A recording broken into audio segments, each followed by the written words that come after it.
SEC and all that, you play on the road. How much do you enjoy this kind of situation on the road, kind of an underdog, and what do you think? Me personally, I just no matter if it's a home or away game, I treat it the same. It's always good to have everybody tries to write like an underdog story, but for us, it's just we're just going out there and playing confident. We can compete against these guys, and that's a very good team. So there's nothing like I take a little extra motivation. I'm already motivated to go into the game, regardless if it was week 2 or the NFC Championship game. You seem to enjoy kind of going back with some of the Lions fans last week, though. Does that kind of get you a bit riled up? Nah, it wasn't even no back and forth. They're rightfully so talking. They're trash, and I didn't really say anything. It just kind of let my play do the talking. What inspired you to wear the Kobe shirt and cleats last week? I didn't wear a Kobe shirt last week, but the cleats, I just like the cleats. The cleats are fire. Kobe, my favorite athlete of all time, especially growing up in Southern California, watching the Lakers, watching Kobe. So that's kind of where that inspiration comes from, and just growing up seeing that. And what makes the Eagles front so challenging, especially having seen them twice? What can you take from that? I got a lot of good football players over there. They're really talented. I know Dan Quinn, and you guys have mentioned this, that he says that every week is championship week.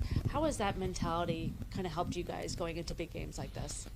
You really don't want to make a game too bigger than obviously what it is or where it can be. Obviously, it's a big game, but you got to go out there and keep the same process, keep the same routine, and trust your preparation. And the slogan "Anybody, Anywhere, Anytime" is that something you feel like players have really embraced? Is it a product of winning? Does that sort of encapsulate your identity as a team, you think? I think it's our identity. I think that people obviously embraced it. Just the motto that we have and DQ set here. I think you kind of see that through our play is hey, we're gonna keep fighting no matter if we're down 28. If we're up 28, the game is never over until the clock is 0. Jayden, you guys had the one hiccup this year was that sort of that 3-game losing streak. Clearly, you've worked past that. But what do you think for you or maybe for the team you guys kind of took away from that stretch that's helped you here these last few weeks? You just got to go through adversity in sports. Everything's not going to be perfect. Last time I checked, somebody went undefeated in the NFL season was a very long time ago. So it's hard. It's hard to win games. It's hard to compete at this level and play at a high level up here in this profession. So you got to go out there and you got to go through stuff. I think that was just our time to kind of go through stuff, gel, and respond to adversity.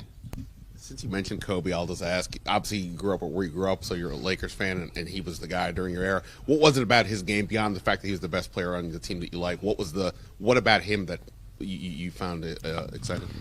Just growing up, you kind of just fall in love with his game and who he is, and then as I got older, you kind of fall in love his mindset and everything like that, and just how he approached the game. He never cheated the game. He took it serious, and he gave it all every time he was on the court. Kind of going off John's question about hostile environments, Joe Witt was up there yesterday saying a bright side of playing every playoff game on the road is you get a chance to silence a home crowd with a strong fan base. Do you notice when that happens, and do you feed off that ever? Not at all. I just be focusing on what I have to do. I don't really try to pay attention to the unnecessary things as far as the crowd and stuff like that. They're there, obviously, to pump up their team, cheer for their team, talk trash. So, if you get caught up in that, at that point they got what they wanted. Hey, Jayden, a little bit based on that, Sunday will be the first time a road team is playing its 4th consecutive road team going up against a home team that is going to play its 5th consecutive home game. At this point in the season, do you guys feel like you've kind of earned that identity as road warriors at this point? I just think that's kind of where we were placed at. And it's kind of just what we had to embrace of, we don't got no more home games this year.